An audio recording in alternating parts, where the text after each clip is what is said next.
Meski belum diumumkan siapa pemenang pemilu 2024 oleh KPU, namun rapat kabinet Senin kemarin yang dipimpin langsung oleh Presiden Joko Widodo sudah menyinggung program makan siang dan susu gratis yang digagas paslon Prabowo Gibran.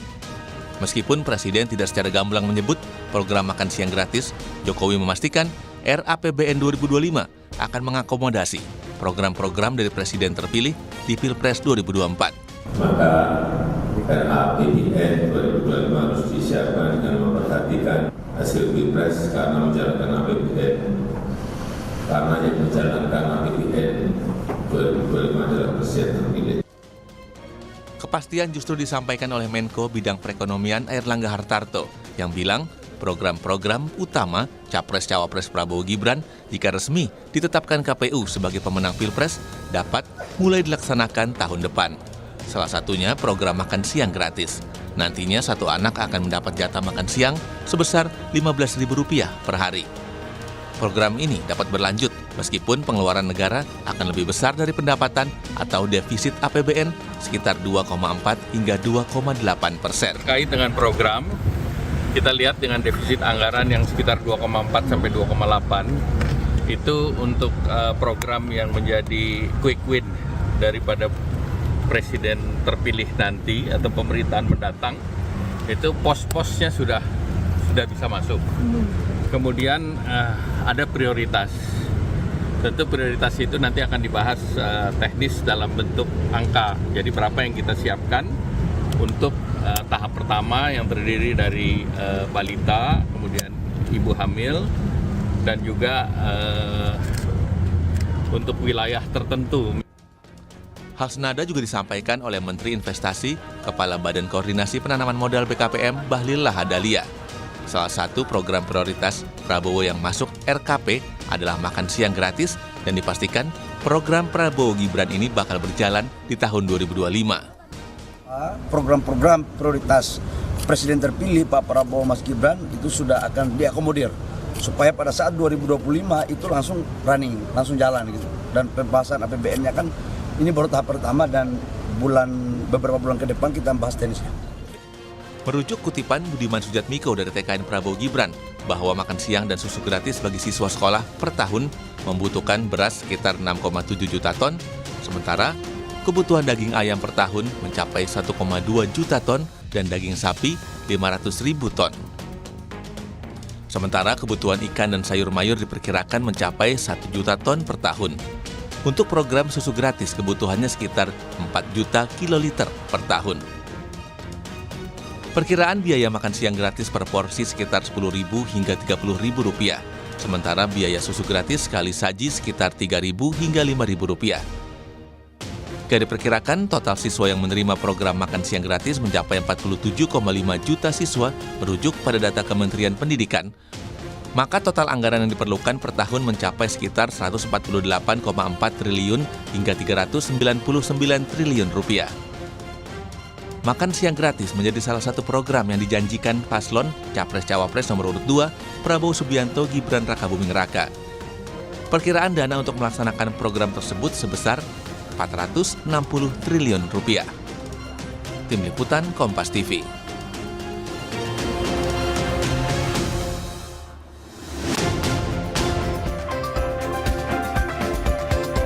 Program makan siang dan susu gratis telah dibahas dalam rapat kabinet kemarin.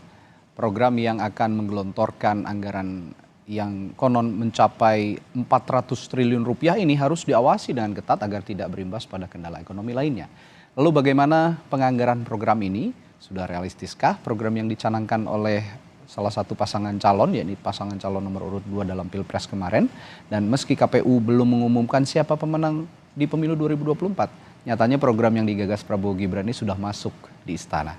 Terburu-burukah? Kita akan bahas dengan sejumlah narasumber yang hadir. Dari virtual ada tenaga ahli utama staf kantor Presiden Abraham Wirotomo, anggota Komisi 11 DPR RI dari fraksi Partai Gerindra Kamarus Samad dan Sekretaris Dewan Pakar Timnas Amin Anies Muhaimin Wijayanto Samirin yang hadir di studio. Selamat pagi Pak Wijayanto. Selamat pagi Mas. Pak Kamarus Samad, lalu Mas Abraham. Selamat pagi Bapak-Bapak. Iya. Selamat pagi. Saya langsung ke Mas Abraham sebagai orang yang berada di internal pemerintahan. Mas Abraham, program makan siang dan susu gratis ini saya konfirmasi ulang ya, sudah dibahas dalam sidang Kabinet Paripurna kemarin oleh Presiden Joko Widodo dan menteri-menterinya. Ya, berdasarkan catatan pimpinan kami, Pak Muldoko, terkait dengan sidang kabinet kemarin, tidak ada pembahasan program secara detail. Oke. Pada prinsipnya, Bapak Presiden meminta pada jajarannya untuk memulai menyusun RKP dan APBN untuk tahun 2025. Dan ini kan bisnis prosesnya biasanya sudah dimulai dari bulan Februari. Jadi ini suatu bisnis proses perencanaan penganggaran yang biasa.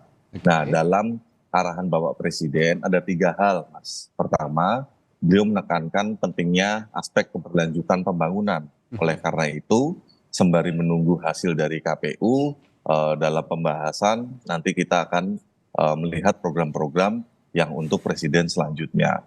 Lalu yang berikutnya, yang kedua, Bapak Presiden juga menekankan pentingnya aspek kehati-hatian karena situasi ekonomi dunia sedang penuh dengan ketidakpastian, ada Jepang dan Inggris yang masuk ke resesi, jadi kita harus berhati-hati namun tetap mengutamakan akselerasi. Lalu yang ketiga, arahan dari Bapak Presiden adalah kebijakan fiskal harus memperhatikan keberlanjutan transformasi ekonomi. Oleh karena itu kita optimis bahwa nanti ketika kick off-nya ini belum dimulai ya, kick off-nya itu nanti akan dilaksanakan secepatnya, mungkin seminggu 2 minggu ke depan akan dimulai kick off, lalu masuk ke tahap pembahasan untuk rencana kerja RKP 2025 dan untuk APBN 2025. Jadi tahapnya panjang, Mas, ada 30 tahapan ini dalam penyusunan ini. Jadi yang Anda maksud kick off itu bukan langsung mengalokasikan anggaran atau merancang alokasi anggaran untuk programnya Prabowo Gibran makan siang gratis, tapi untuk RKP dulu ya, Bung Abraham ya? Betul, jadi setelah dari kick off, setelah itu ada rakor dengan gubernur tahapannya ya, Mas. Lalu ada rakortek Renbang, setelah dari rakortek Renbang ada rapat multilateral dengan para kementerian teknis terkait, setelah itu ada Renbang. Jadi sampai ke penetapan rancangan itu nanti di bulan Mei, jadi tentu sudah menunggu hasil dari KPU karena rancangannya itu sampai bulan Mei, Mas. Ya, ini sepertinya masih makro, tapi pertanyaan saya selanjutnya begini, Bung Abraham.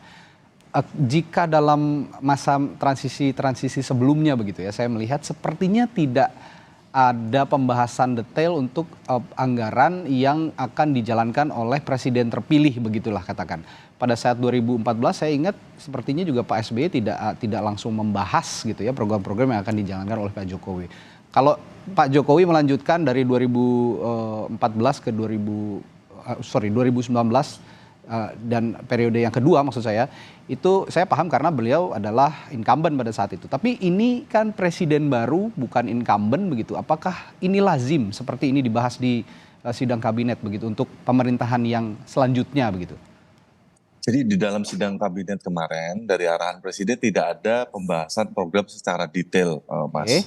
Jadi presiden menyampaikan bahwa RKP tahun 2025 dan kebijakan fiskal untuk tahun 2025 ini seperti jembatan untuk menjaga kesinambungan pembangunan.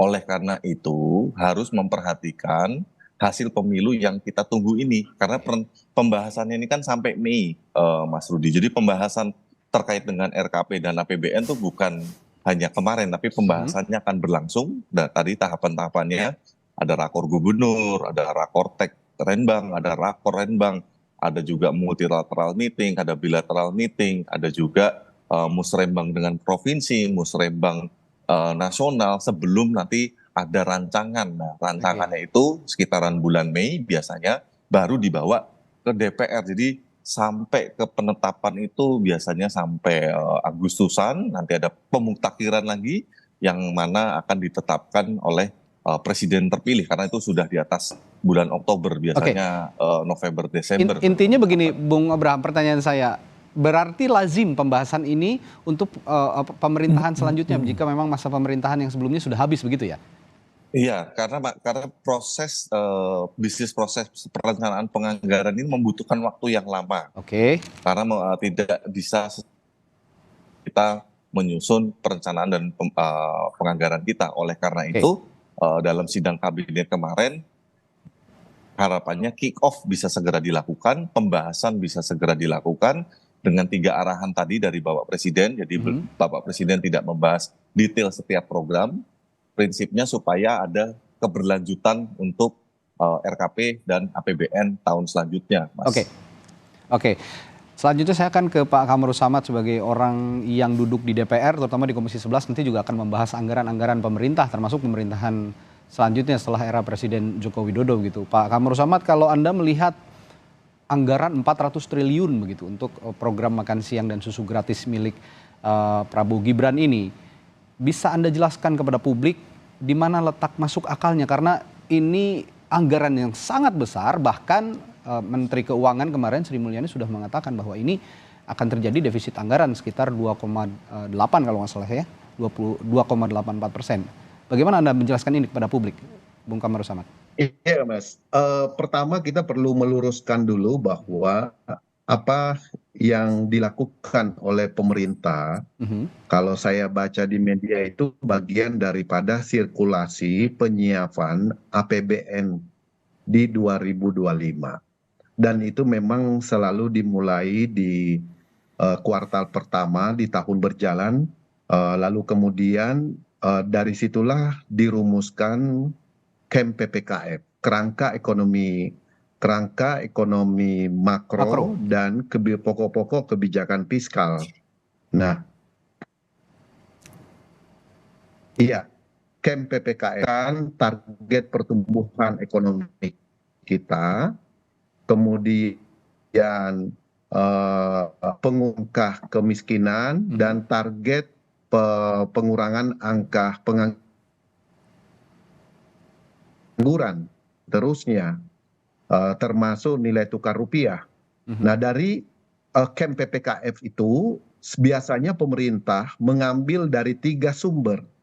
Yang pertama, sumber yang dilakukan secara berjenjang melalui musrembang, tingkat kelurahan, desa, kecamatan, kabupaten, kota, provinsi, sampai musrembang nasional. Itu satu sumber. Sumber yang kedua berasal dari RPJMN, Rencana Pembangunan Jangka Menengah kita. Lalu kemudian diturunkan biasanya dalam bentuk visi misi presiden atau yang masuk dalam program strategis nasional. Kemudian sumber yang ketiga adalah usulan kementerian dan lembaga. Jadi 3 ini kemudian dikompilasi menjadi rencana kerja pemerintah RKP yang kemudian diajukan ke DPR. Jadi sudah benar jika dimulai pembahasan awal dari sekarang, karena sirkulasinya adalah sirkulasi tetap yang memang membutuhkan 6 sampai 8 bulan ke depan. Dan 3 bulan sebelum pembahasan nota keuangan atau pembacaan nota keuangan APBN 2025 pada tanggal 15 Agustus nantinya oleh Presiden, biasanya didahului dengan pembahasan KEM PPKF antara DPR, dalam hal ini Komisi 11 bersama dengan pemerintah. Dari situlah kemudian kita sudah mendapatkan target pertumbuhan ekonomi di 2025, kemudian capaian-capaian dan instrumen kebijakan apa yang diperlukan. Karena itu bukan hanya otoritas fiskal yang akan duduk, tetapi juga otoritas moneter akan terlibat, dan juga otoritas mikroprudensial yang melibatkan industri keuangan kita. Karena dari 3 sumber keuangan itulah yang akan menjadi faktor penentu untuk bisa mencapai target pertumbuhan ekonomi di 2025. Karena itu kalau menyangkut anggaran teknis, kita akan lihat nantinya di pagu indikatif yang diusulkan oleh kementerian dan lembaga, Mas. Jadi belum sampai ke sana, kita baru mendengarkan rencana awal dalam penyusunan KEM PPKF. Karena KEM PPKF ini adalah payung dari semua arah pembangunan nasional per tahun. Di tahun 2024 ini juga DPR dan pemerintah akan menyusun RPJMN 2025-2030 yang akan menjadi pedoman 5 tahun pembangunan nasional kita ke depan di dalam pemerintahan yang baru. Jadi ini 3 sumber penyusunan kerangka pembangunan ekonomi kita untuk 2025 dan 5 tahun ke depan. Itu sirkulasi yang biasa saja, Mas. Iya. Tapi begini Pak Kamru Samad, mari kita simplifikasi perbincangan kita pagi hari ini. Bahwa ada anggaran 400 triliun yang harus disediakan oleh pemerintah. Dan publik yang terutama yang memilih Prabowo Gibran begitu, ini sudah terbuai dengan janji politik ya. Ini saya katakan janji politik, makan siang gratis dan susu gratis untuk anak-anak dan juga ibu hamil. Pertanyaan saya simpel tadi, dengan penjelasan Anda yang tadi, itu apakah memang sangat masuk akal ini dapat dianggarkan dan mencapai pertumbuhan ekonomi yang Anda katakan tadi akan bisa memenuhi semua penganggaran dan juga pembiayaan dalam program makan siang dan susu gratis ini? Jadi Mas, ruang fiskal kita nanti menentukan sejauh mana kemampuan fiskal kita untuk mengakomodasi program setiap tahun. Karena itu kita akan menghitung, melihat usulan pemerintah ke DPR, berapa besar target penerimaan negara. Kan begitu? Lalu kemudian berapa besar rencana belanja negara. Dari situ kemudian jika ada selisihnya baru kemudian kita lihat, oh defisitnya sekian persen. Sepanjang defisitnya di bawah 3%, itu juga masih dalam koridor ketentuan undang-undang. Nah, bagaimana memenuhi defisit tersebut? Biasanya selalu dengan menerbitkan surat utang negara yang kemudian dijual kepada pemerintah, dijual kepada masyarakat. Nah, jadi kita belum sampai ke sana, kita masih pada tahap penyusunan kerangka ekonomi makro dan pokok-pokok kebijakan fiskal. Tapi ruang fiskal kita tergantung arah kebijakan target pertumbuhan ekonomi kita di 2025. Nah, itu yang belum kita dapatkan dari pemerintah. Jadi kalau tiba-tiba ditanya sekarang dari 3.000 lebih APBN kita misalnya di 2024 dan diperkirakan akan meningkat di 2025, tentu ruang fiskalnya kita akan lihat arah kebijakan pemerintah yang diusulkan kepada DPR. Tetapi sebagai fraksi Partai Gerindra, kita mengakui bahwa program makan siang gratis dan minum susu gratis itu adalah satu program yang sangat fenomenal, diterima oleh masyarakat, dan itu terakumulasi dari dukungan masyarakat di hampir 30 provinsi. Prabowo Gibran memenangkan kontestasi ini, berarti program ini direspon secara positif itu yang saya maksud. Nah, kalau itu sudah diserap, maka kita punya optimisme bahwa pemerintah akan mengakomodasi dalam kebijakan fiskalnya terhadap usulan dari DPR nantinya. Begitu, Mas? Iya, kalau mencatat pernyataan Anda tadi Pak Kamru Samad, ini kan akan dilihat dulu target penerimaan negaranya berapa begitu dengan anggaran yang biasanya range-nya itu ada di 3.000 triliun ya kalau saya tidak salah per tahun begitu. Apakah ini mampu atau tidak ya nanti dilihat dulu begitu kira-kira. Tapi pertanyaan selanjutnya ke Pak Wijayanto. Ini kan sudah ya seperti yang diakui juga oleh Pak Kamru Samad bahwa pemilihnya Pak Prabowo Gibran ini sudah benar-benar melihat program ini secara apa ya, secara kedekatan dengan masyarakat yang secara emosional ini program yang memang dibutuhkan oleh masyarakat begitu.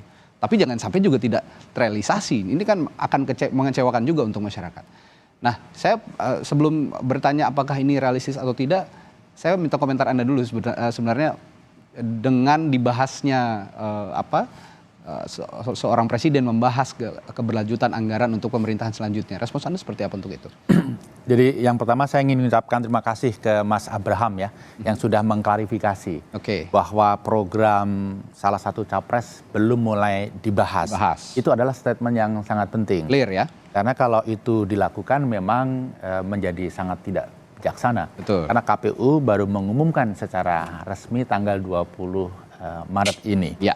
Nah, kemudian terkait dengan program-program sendiri, saya sebenarnya mengusulkan Pilpres kali ini adalah Pilpres yang berbeda dengan Pilpres sebelumnya. Ya. Karena sangat didominasi oleh adu gagasan. Banyak kritik, banyak ide-ide baru, ide-ide segar. Kenapa tidak selain mempertimbangkan ide dari cawapres terpilih nantinya, siapapun itu, juga memasukkan berbagai kritik dan ide-ide terobosan yang ada dalam visi misi paslon 1, 2, 3 itu sebagai bagian dari masukan. Karena kalau saya lihat ada begitu banyak program yang sebenarnya menarik, efisien secara anggaran, berdampak bagi masyarakat. Masyarakat luas. Kalau ini dilakukan, ini merupakan tren baru. Pelibatan paslon lain dalam membangun negeri ini tidak hanya dengan menunjuk perwakilan mereka dalam pemerintahan, tapi justru lebih penting bagaimana ide-ide baru, ide-ide segar itu diakomodasi. Oke. Nah, kalau ini dilakukan, ini akan menjadi satu terobosan dan tren baru di Indonesia. Berbicara masalah program itu sendiri, karena ini merupakan program unggulan yang digaungkan oleh salah satu paslon, maka ini harus dilakukan, harus dilaksanakan. Itu ya saya maksud. Jangan sampai tidak dilakukan. Jangan sampai ditunda atau tidak dilakukan. Karena ini masalah trust. Nilainya luar biasa ketika masyarakat tidak trust lagi kepada janji-janji politik yang disampaikan dalam suatu proses politik yang namanya pilpres. Jadi ini betul-betul harus dilaksanakan. Nah, catatan saya terkait dengan program ini, kita harus hati-hati. Pertama, kita memang memasuki koridor ekonomi sulit. Ekonomi global akan slow down. World Bank merevisi target pertumbuhan global dari 2,7% ke 2,4%. Ini penurunan luar biasa. World Bank juga memprediksikan pertumbuhan ekonomi kita hanya 4,9%. Dugaan saya sangat mungkin itu juga akan direvisi nantinya melihat kondisi global. Harga komoditi pasti akan turun. Dan ini cukup penting bagi kita. Kalau kita berbicara ekspor, kita berbicara penerimaan negara, PNBP, pajak, dan lain sebagainya. Termasuk nilai tukar rupiah. Jadi berbagai faktor itu harus dipertimbangkan. Belum lagi kita punya program IKN, yang kalau ini dilanjutkan pasti juga akan menyita cukup banyak proporsi dari APBN untuk mewujudkannya. Sehingga semua itu harus dipikirkan. Saya cenderung begini, jangan sampai kemudian kita menggunakan patokan defisit 3% itu sebagai pembelaan. Selama defisitnya itu kurang dari 3%, ya nggak masalah. Kalau bisa malah ditekan terus kan gitu ya? Kalau bisa, iya. Defisitnya. Karena utang kita itu sudah sangat tinggi.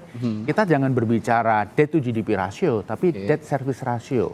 Ini sudah di atas 40%. Jadi rasio antara pengeluaran bunga, cicilan pokok dibanding dengan penerimaan negara. Nah, kalau ini tidak kita carikan solusi, maka rating kita akan buruk. Kalau kita menerbitkan hutang, bahkan SUN, bunganya akan tinggi dan ini semakin membebani APBN. Sekarang itu SUN sudah 6,43% bunganya. Kalau tidak kita kontrol, ya bisa saja pemerintah menerbitkan SUN terus, tapi bunganya akan melejit dan ini akan membebani APBN. Baik. Yang terakhir, masukan terkait programnya itu sendiri. Karena begini, permasalahan gizi masyarakat kita itu ada masalah kurang gizi, masalah stunting, tapi tren yang sekarang sedang melejit adalah obesity. Obesitas, sudah 20% anak-anak kita itu obesitas. Perlu dipertimbangkan betul dengan sangat matang, jangan sampai program yang mahal ini justru memperburuk dari aspek obesity. Yang ketiga, yang lain terkait program adalah kita mempunyai keterbatasan anggaran. Jadi kita harus memastikan program ini tepat sasaran. Jangan sampai keluarga yang sebenarnya tidak perlu dibantu dengan makan siang gratis, dibantu juga. Ya ini saya juga berkaca dulu pada kasus Bansos begitu. Bansos juga banyak yang tidak tepat sasaran kan? Ya, banyak yang tidak tepat sasaran. Kemudian juga begini, ada kecenderungan pemerintah kita itu menggunakan program-program yang direct untuk membantu rakyat.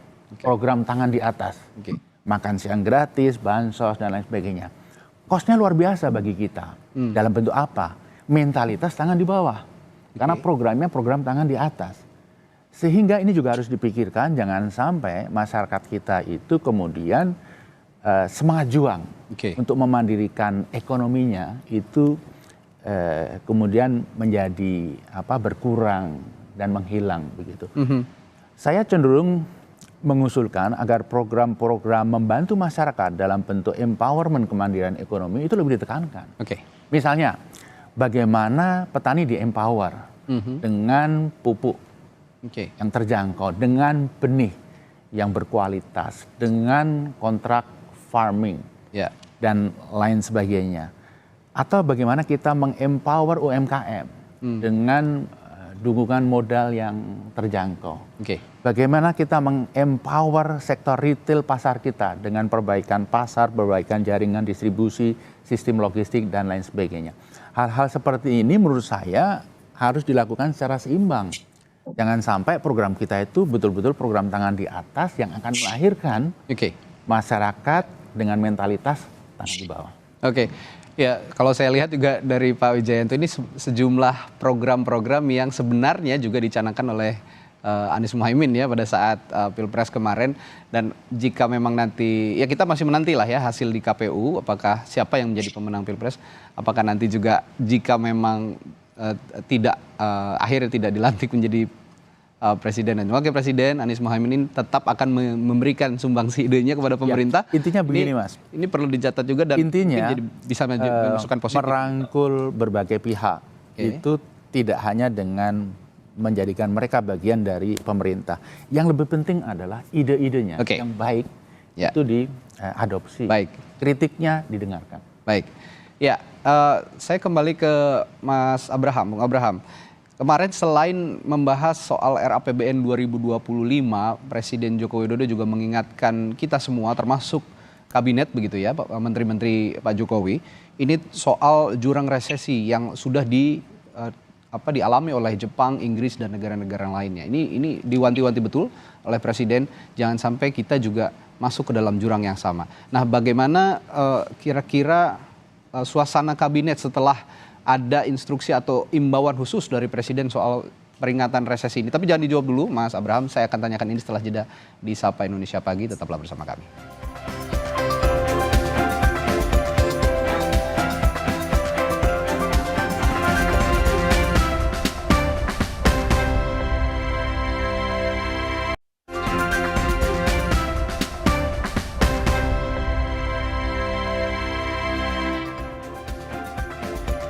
Kembali di Sapa Indonesia Pagi, saudara. Tadi sebelum jeda saya menanyakan kepada Mas Abraham Wirotomo dari kantor staf kepresidenan bahwa ada yang diingatkan juga oleh Presiden Joko Widodo pada saat sidang kabinet paripurna kemarin dengan seluruh jajaran kabinetnya begitu, bahwa selain membahas RAPBN 2025 yang akan juga dijadikan jembatan kepada pemerintahan yang baru, Presiden terpilih nantinya, Presiden mengingatkan juga soal adanya ancaman resesi yang sudah dialami oleh beberapa negara termasuk Jepang, Inggris dan yang lain-lain. Nah, ini jangan sampai ini dialami oleh Indonesia. Nah, suasana di kabinet, kalau Anda bisa jelaskan berdasarkan notulensi yang dilakukan oleh KSP begitu, bagaimana menghadapi imbauan dari Presiden ini, Mas Abraham? Ini kan baru disampaikan kemarin. Jadi tadi ada 3 hal yang disampaikan oleh Presiden, yang salah satunya dalam merancang perencanaan kerja serta anggaran dari pemerintah untuk tahun 2025, kita harus memperhatikan aspek kehati-hatian terutama terkait dengan ketidakpastian ekonomi global, karena Jepang dan Inggris sudah masuk ke resesi. Di sini pemerintah akan memiliki waktu dari bulan Maret, April, Mei untuk menyusun rancangan awal, Mas. Jadi kita belum sampai pada tahap memiliki rancangan yang bisa kita sampaikan kepada DPR. Jadi pemerintah dari bulan Maret, April sampai Mei ini prosesnya pasti dalam tahap pembahasan. Jadi ini serupa juga untuk program-program yang berkait dengan keberlanjutan, karena dalam keberlanjutan kita Presiden mengarahkan mengakomodasi program-program untuk Presiden terpilih. Artinya di bulan Maret, April, Mei itu nanti selain mengakomodasi program-program Presiden terpilih, juga memperhatikan aspek ketidakpastian global. Lalu yang ketiga, Presiden juga mengingatkan untuk menjaga keberlanjutan transformasi ekonomi. Jadi 3 hal itu yang menjadi arahan Bapak Presiden kepada seluruh jajaran.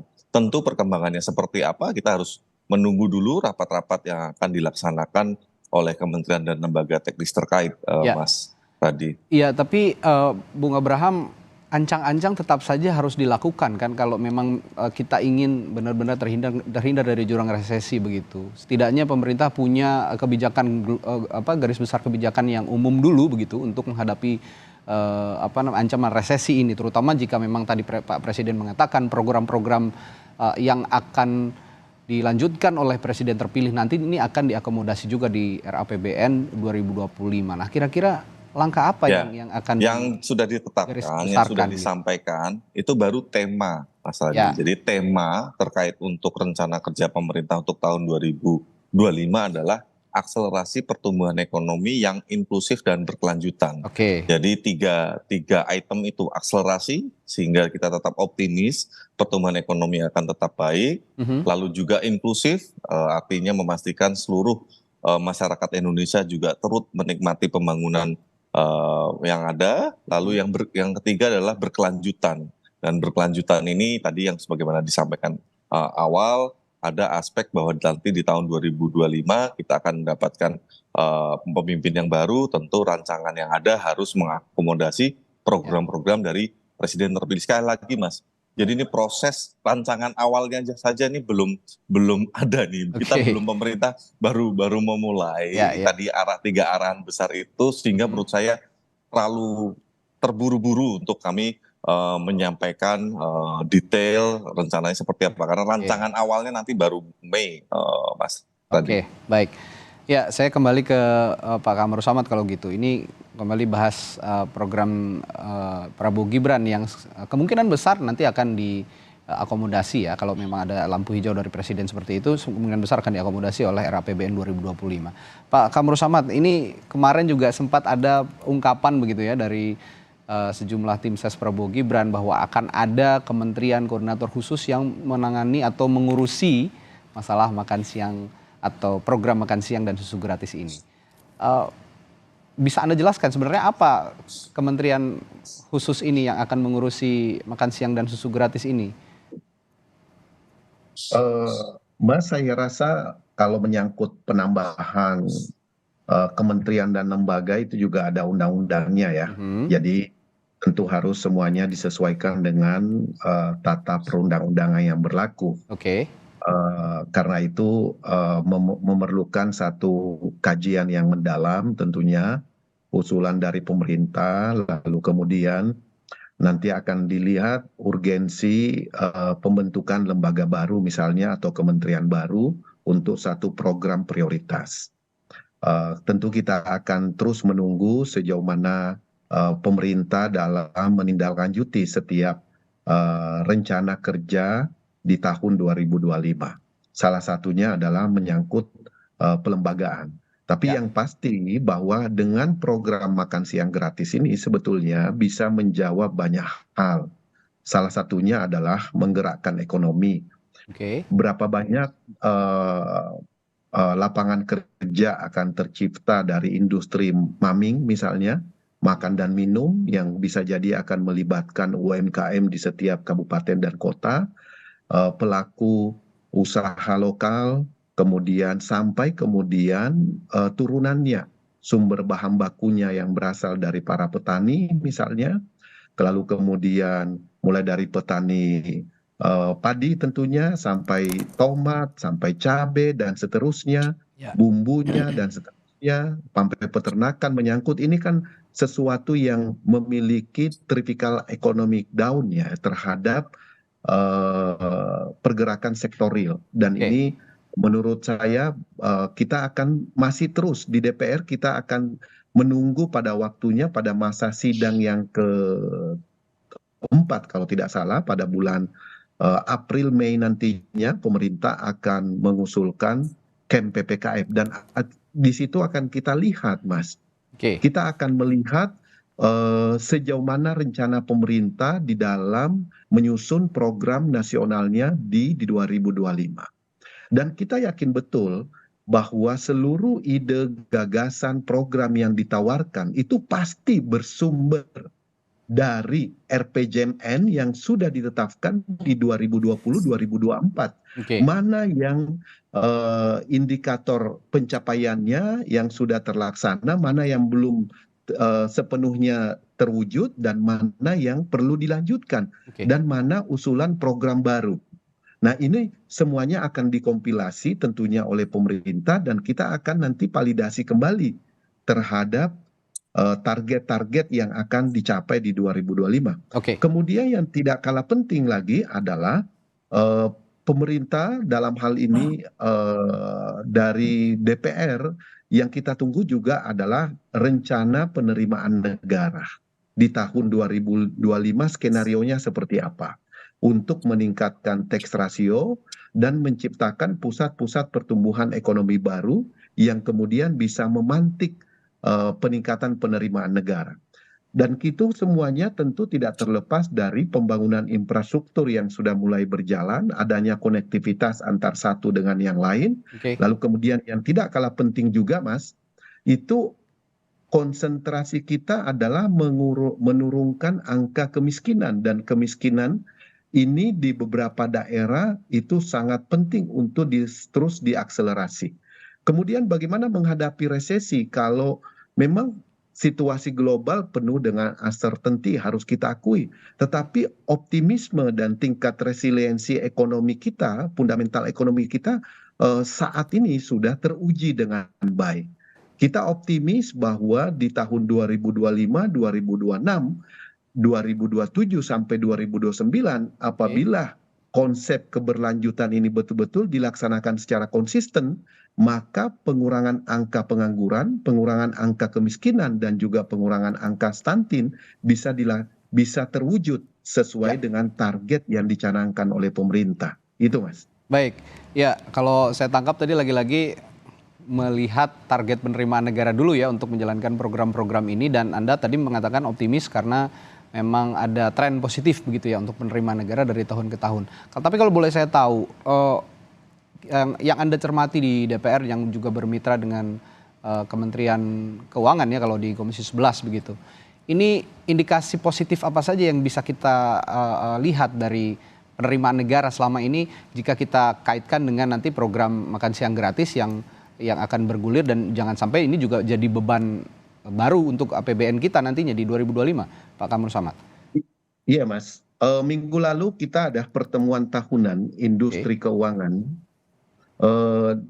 Di situ kita mendapatkan paparan dari otoritas jasa keuangan bagaimana pertumbuhan serapan kredit di kuartal pertama di 2024 ini.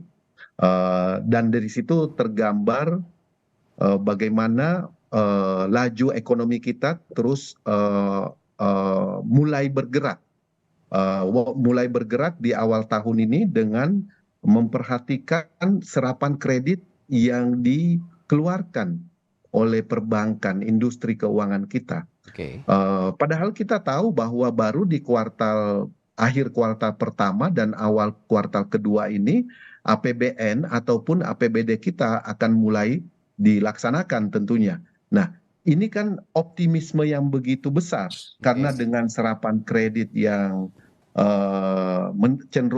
datanya cenderung meningkat, lalu kemudian nanti kebijakan fiskalnya berjalan, lalu kemudian serapan dana desa misalnya terus dioptimalkan sebagai pusat pertumbuhan ekonomi baru di desa-desa, maka mau tidak mau itu capaian-capaian indikator makroekonomi kita bisa kita capai di tahun ini, dan itu nanti berdampak terhadap penerimaan negara baik yang sumbernya pajak, dividen ataupun sumber-sumber lain yang ditentukan oleh undang-undang. Dan kita yang tidak kalah penting itu adalah sekarang ini kita melihat bahwa konsumsi rumah tangga juga sudah jauh lebih normal, jauh lebih baik gitu pasca COVID ini. Jadi optimisme kita apalagi dalam waktu ke depan, bulan depan akan ada Ramadan, kemudian akan ada Idul Fitri, lalu kemudian juga pertengahan tahun akhir tahun ini kita akan melaksanakan pilkada. Jadi ekonomi akan terus bergerak karena akumulasi dari berbagai macam kegiatan masyarakat yang mau tidak mau, langsung atau tidak langsung berdampak terhadap pergerakan sektoril di tengah-tengah masyarakat. Begitu, Mas. Ya, Anda sepakat dengan apa yang dikatakan Pak Kamru Samad atau ada data pembanding, Pak Wijayanto? Ya, saya melihat daya beli masyarakat itu menurun drastis. Ini kelihatan kasat mata di banyak daerah. Indikasinya? juga konsumsi rumah tangga itu relatif stagnan bahkan cenderung turun. Itu pun sudah dengan gelontoran bansos yang luar biasa. Ya. Jadi kalau misalnya dukungan dari pemerintah itu dikurangi saja, maka daya beli akan semakin terpuruk. Kemudian indikator lain adalah kelas menengah juga kesulitan, penjualan sepeda motor juga cenderung menurun. Faktor-faktor yang lain juga kita harus antisipasi. Ketika situasi global memburuk, komoditas sumber daya alam yang selama ini menjadi andalan kita akan sulit untuk dijadikan pilar utama lagi. Ya. Jadi pemerintah harus mulai mengantisipasi itu dengan sedini mungkin mendorong sektor-sektor di luar itu sebagai motor pertumbuhan. Menurut saya UMKM, kemudian retail, manufacture yang skala kecil itu harus mendapatkan perhatian. Permasalahan mereka selama ini adalah akses pasar, kemudian juga kredit dan lain sebagainya. Saya rasa ini perlu mendapat dukungan. Yang tidak kalah penting yang ada di tangan pemerintah adalah APBN. Jadi APBN yang menurut dugaan saya dari sisi penerimaan itu tahun 2024 ini akan mengalami tantangan luar biasa. Tax ratio kan turun terus. Tahun 2022 10,4, tahun 2023 10,22. Kemungkinan kalau tidak ada inovasi luar biasa tahun ini akan turun lagi. Jadi APBN akan dalam kondisi sulit, fleksibilitas tidak terlalu lebar, sehingga APBN harus dimanfaatkan dengan sangat efisien. Ya, tepat sasaran. Program-program yang akan dijalankan hindari betul duplikasi. Jadi seperti makan siang susu gratis tadi, kalau Pak Prabowo akhirnya terpilih, itu harus hindarkan duplikasi dengan program-program pemerintah daerah, Kementerian Kesehatan, Kementerian Sosial yang sejenis. Misalnya sekarang ini sudah ada bantuan gizi sehat melalui puskesmas dari Kementerian Kesehatan. Bagaimana? Kemudian juga governance-nya. Jangan sampai ketika ada program besar yang digelontorkan, implementasinya tidak govern sehingga mohon maaf ada markup dan lain sebagainya. Intinya ketika kondisi ekonomi sulit, peran APBN kan makin penting. Jadi governance, efisiensi, menghindari duplikasi ini merupakan prioritas utama. Ya, kalau saya lihat tadi juga berarti yang saya tangkap jangan sampai ada tumpang tindih program di kementerian lain begitu ya, seperti di Kementerian Kesehatan, Kementerian Sosial, supaya nanti pos-pos anggaran yang ada di kementerian itu ya kalau memang ingin menggulirkan makan siang gratis dan susu gratis bisa dialihkan ke situ, begitu maksudnya Pak? Saya ingin cerita pengalaman ya, ketika Pak JK sebagai Wakil Presiden, saya staf khusus bidang ekonomi. Waktu itu Pak JK memimpin satu program menurunkan stunting. Seluruh kementerian yang terlibat, badan yang terlibat diundang. World Bank hadir sebagai observer dan menganalisis. Akhirnya muncul program penurunan stunting. Mas tahu anggarannya berapa? Berapa, Pak? Negatif. Karena bisa negatif? Dengan mengintegrasikan program-program 7 kementerian lebih tersebut, kita bisa muncul suatu program yang lebih efektif dengan biaya yang lebih rendah. Saya rasa hal-hal seperti ini juga bisa kita lakukan untuk berbagai sektor, termasuk bantuan-bantuan terkait dengan makan siang gratis atau program apapun. Ini bisa jadi contoh juga kalau memang nanti program makan siang gratis dan susu gratis ini kemudian bergulir gitu ya di tahun 2025 yang sudah diancang-ancangkan oleh pemerintah sepertinya yang saat ini akan diakomodasi dalam RAPBN 2025. Baik, pagi hari ini perbincangan kita ada optimisme, ada catatan kritis dari Pak Wijayanto, tapi juga ada realitas yang kita harus hadapi, ya ini jurang resesi dan juga masalah-masalah perekonomian negara lainnya yang harus kita hadapi di tahun 2025 nanti. Jika memang program makan siang dan susu gratis ini bergulir, jangan sampai juga catatan kritisnya tadi membebani APBN di tengah ancaman jurang resesi yang juga sudah diperingatkan oleh Presiden Joko Widodo. Baik, terima kasih narasumber saya pagi hari ini ada Abraham Wirotomo dari KSP, lalu dari anggota Komisi 11 DPR fraksi Partai Gerindra Kamar Samad, dan Pak Wijayanto dari Timnas Amin sudah berbagi perspektifnya Terima kasih banyak hari ini. Terima kasih Bapak-bapak, sehat selalu. Terima kasih.